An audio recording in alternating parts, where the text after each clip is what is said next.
और कहते हैं भगवान भोलेनाथ ने संसार के कल्याणार्थ जहर का पान किया। समुद्र से कितने रत्न निकले थे? 14 रत्न। ध्यान है ना? अंतिम दिन प्रश्न पूछे जाएंगे, बड़े ध्यान से सुनिएगा, कहीं से भी पूछा जा सकता है। और जानते हैं उन रत्नों में उच्च स्त्रवा घोड़ा, ऐरावत हाथी आदि सब निकले। माता लक्ष्मी भी प्रकट हुई चंद्रमा के साथ। अच्छा, मालूम है माता लक्ष्मी किस दिन प्रकट हुई थी? नहीं मालूम। माता लक्ष्मी शरद पूर्णिमा को चंद्रमा के साथ प्रकट हुई थी, हैं? इसलिए शरद पूर्णिमा को चंद्रमा सबसे बड़ा होता है। इस दिन उस दिन खोजागिरी मनाते हैं, खीर बना के रखते हैं ना। बंगाल में आज भी लक्ष्मी पूजन ज्यादातर शरद पूर्णिमा को होता है। पहले हमारे यहाँ भी शरद पूर्णिमा को ही लक्ष्मी पूजन होता था। तो बोले अमावस्या को क्यों करते हैं? बोले जब भगवान राम जी वनवास चले गए थे ना, तो लोग बाग पूजा पाठ शादी विवाह सब बंद कर दिए थे, हैं? और जब भगवान राम दीपावली को आए तो ये हुआ आज ही दीपक जलाओ और आज ही लक्ष्मी का पूजन भी करो। बोलो जय श्री राधे। इसलिए लक्ष्मी पूजन किस दिन होने लगा? बोले 15 दिन बाद अमावस्या को होने लगा। नहीं, वास्तव में लक्ष्मी जी का जो प्रकट दिन है वो है शरद पूर्णिमा, उसी दिन प्रकट हुई है।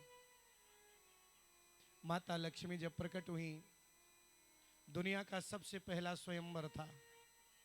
बड़े ध्यान से सुनिएगा।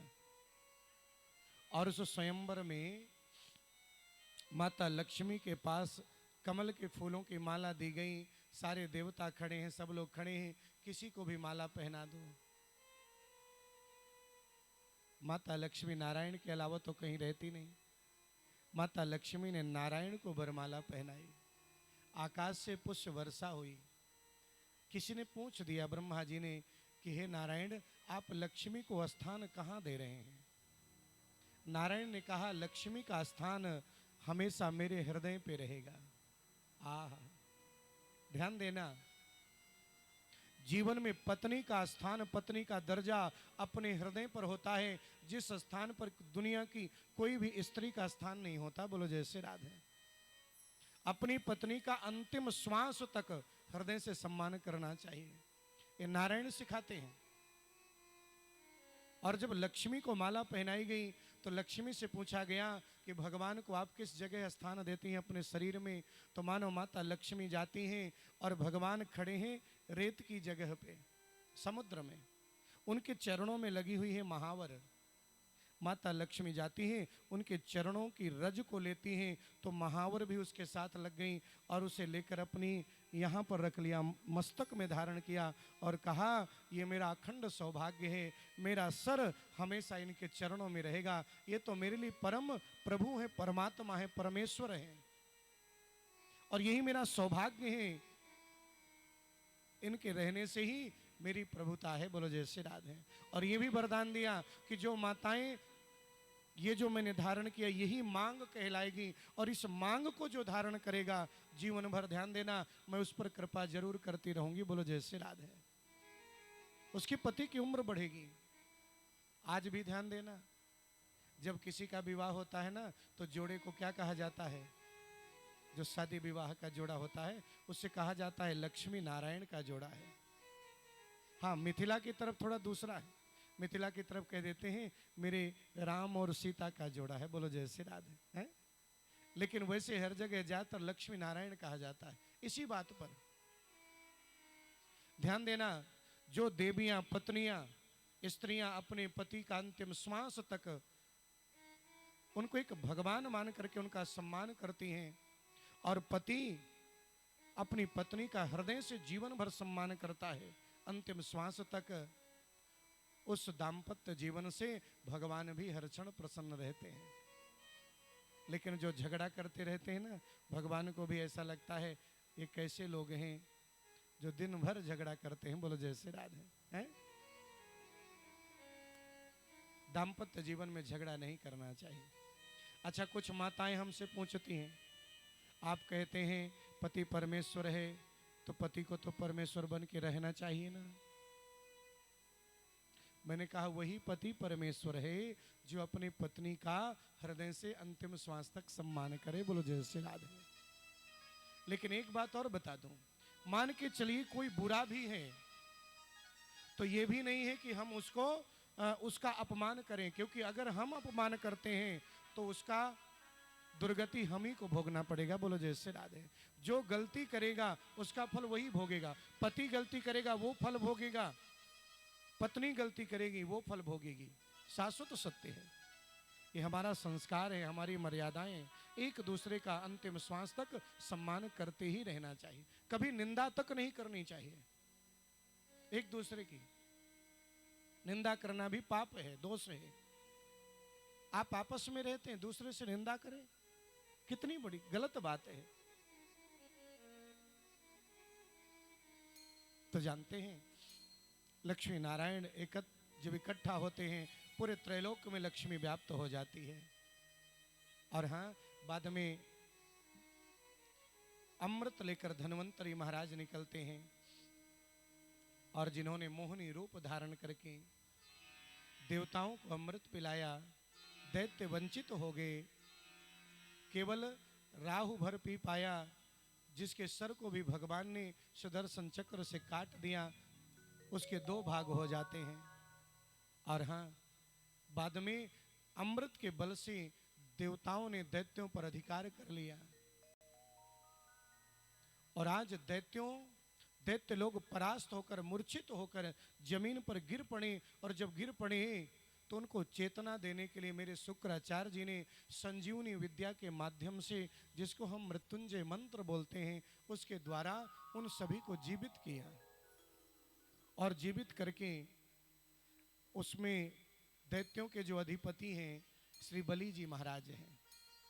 बलि जी महाराज आज शुक्राचार्य जी के पास खड़े हुए और बोलने लगे, गुरु जी कुछ ऐसी कृपा करिए कि मैं कभी किसी से परास्त ही ना हूं, इतनी ताकत इतनी क्षमता दे दीजिए। गुरु जी ने कहा तुम्हें काम करना पड़ेगा। बोले कौन सा? तो बोले तुम्हें विजय योग में एक विश्व विजय नामक यज्ञ करना पड़ेगा और उस यज्ञ में ये संकल्प लेना पड़ेगा कि तुम्हारे दरवाजे से कोई ब्राह्मण, कोई संत और कोई गरीब खाली हाथ ना जाए। बोलो जय श्री राधे।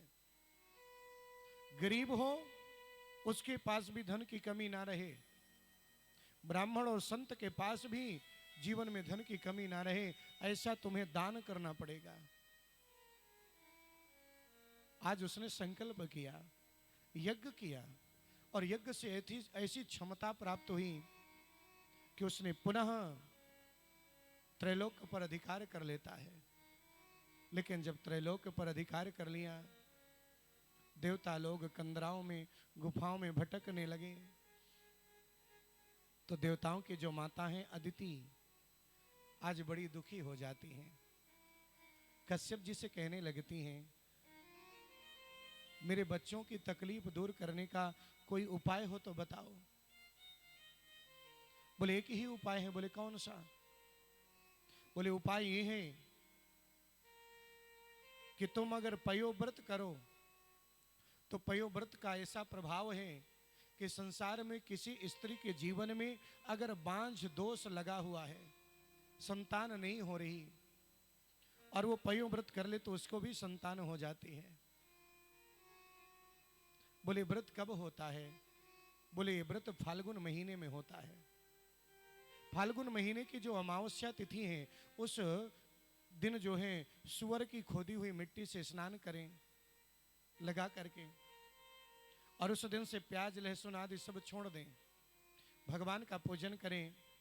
और इसके बाद शुक्ल पक्ष की प्रतिपदा तिथि से लेकर द्वादशी तक, शुक्ल पक्ष की द्वादशी तक यानी 12 दिन तक अगर पति पत्नी दोनों इस व्रत को करें तो और ज्यादा अच्छा है। नहीं तो पत्नी को तो करना ही चाहिए। देसी गाय, जर्सी गाय नहीं, देसी गाय, देसी गाय के दूध को पी करके उसके साथ केवल पानी पी सकते हैं, बाकी कोई अन्न का एक दाना नहीं, फल भी नहीं, कुछ नहीं, केवल देसी गाय के दूध को पी करके 12 दिन तक रहना है और भगवान नारायण का स्मरण करना है। बांझ स्त्री भी होगी, उसके जीवन में संतान जरूर होगी। लेकिन तुम अगर संकल्प करोगी कि मेरे बच्चों के दुख को दूर करने वाली संतान पैदा हो, तो साक्षात तुम्हारे घर नारायण ही जन्म लेगी। बोलो जय श्री राधे। आज जानते हैं माता अदिति ने आज उसी व्रत को करने का निश्चय किया और मानो वो व्रत करने लगती हैं बड़े भाव के साथ और भगवान यज्ञ पुरुष का ध्यान करती हैं कि यज्ञ से यज्ञ पुरुषा च्युत तीर्थ पाद तीर्थ स्रव श्रवण मंगल नाम ध्येय। भगवान यज्ञ पुरुष का ध्यान करती हैं और ध्यान करते करते उस व्रत को जब किया, संयोग से आज माता अदिति गर्भ धारण करती हैं। गर्भ जब धारण किया, उनके शरीर पर बड़ा तेज आ जाता है, निवास करती हैं और धीरे धीरे समय आया। समय कैसा आया कि श्रोणायाम श्रवणे द्वादश्याम मुहूर्ते अभिजिति प्रभो शर्मे नक्षत्रिता राध्या चक्रुस्तजन्म दक्षिणम। श्रोणाया श्रवण द्वादश्याम, भाद्रपद महीने में श्रवण नक्षत्र में और द्वादशी तिथि पर मानो ठीक दोपहर के 12 बजे आज भगवान नारायण साक्षात स्वरूप से जब सभी नक्षत्र अनुकूल आ गए तो भगवान एक छोटा सा स्वरूप धारण करके जन्म लेते हैं। आह, बामन अंगुल का शरीर है। बोलिए बामन भगवान की जय हो। और जैसे भगवान ने बामन स्वरूप से अवतार धारण किया, बामन अंगुल का शरीर है, छोटे छोटे हाथ, छोटे छोटे पैर और डफली जैसा पेट। बोलो जय श्री राधे। बड़ा सुंदर स्वरूप है। सबने सुंदर दर्शन किया और सभी देवता लोग आकाश से पुष्प वर्षा कर रहे हैं। और एक मेरे देवताओं के जो गुरु हैं ना, देव गुरु बृहस्पति जी, आज उनका बोलते हैं यज्ञोपवीत संस्कार आदि सब कुछ करवाया। आकाश ने उनको छाता दिया, धरती ने उनको खड़ाऊं दी, आसन दिया और मानो ब्रह्मा जी ने कमंडल दिया। बोलो जय श्री राधे।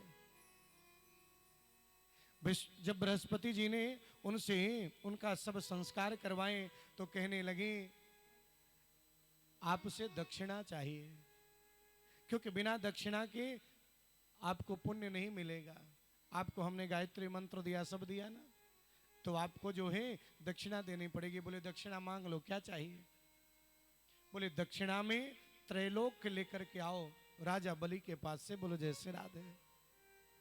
और भगवान से जब मांगा त्रैलोक्य, मेरे भगवान आज बड़े सुंदर दिख रहे हैं, बड़े प्यारे दिख रहे हैं। और जरा भगवान का दर्शन करेंगे। आज भगवान मांगने के लिए जा रहे हैं और पहली बार मांगने के लिए अवतार हुआ है, इसलिए छोटा अवतार हुआ है। बोलो जय श्री राधे। भगवान बड़े ही निराले हैं, बड़े सुंदर लग रहे हैं। बोलिए भक्त वत्सल भगवान की। सभी लोग बड़े भाव से मेरे नारायण का वंदन करेंगे, श्रद्धा और भावना के साथ।